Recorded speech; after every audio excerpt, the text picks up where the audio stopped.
आणि बुलेटिनची सुरुवात या क्षणाच्या एका महत्त्वाच्या बातमीने गोंदिया शहराच्या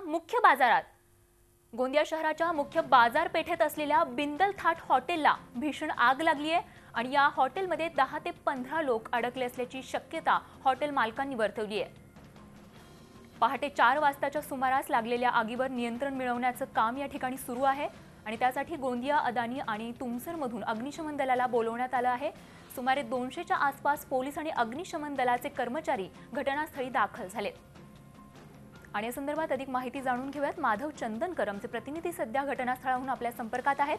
माधव, काय अधिक माहिती आहे? आग विझवण्याचे कितपर्यंत आगीवर नियंत्रण मिळवण्यात यश मिळालंय?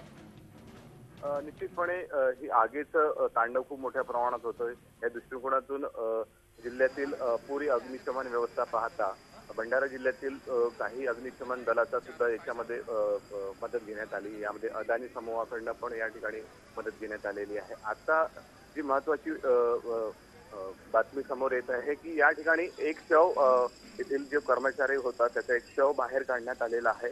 अजूनही 10 ते 12 लोक या ठिकाणी कर्मचारी अडकल्याची शक्यता वर्तवली जात आहे।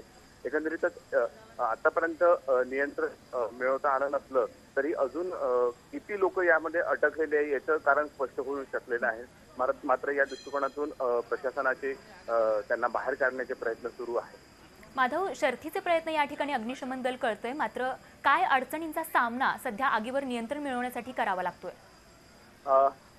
हे जे हॉटेल आहे हे मुख्य म्हणजे शहरातील मुख्य बाजारपेठेत आहे आणि या ठिकाणी अग्निशमन दलाला त्यांचे वाहन पोहोचण्यासाठी खूप मोठी कसरत करावी लागत आहे आणि त्याचबरोबर या ठिकाणी पोहोचल्यानंतर मग त्या ठिकाणी लोकांची जमलेली गर्दी पाहता ते सुद्धा एक महत्त्वाचं कारण आहे। या सगळ्या बाबी समोर येत आहे, त्यामुळे आगीवर नियंत्रण मिळवणं थोडंसं मुश्किल जात आहे। नक्की, तर मुख्य बाजारपेठ आणि लोकांची गर्दी यामुळे कुठेतरी थोडाफार का होईना पण आगीवर नियंत्रण मिळवण्यासाठी अग्निशमन दलाला मोठी कसरत या ठिकाणी करण्यात होत असल्याचं आपल्याला पाहायला मिळते। धन्यवाद माधव, दिलेल्या सविस्तर माहितीबद्दल।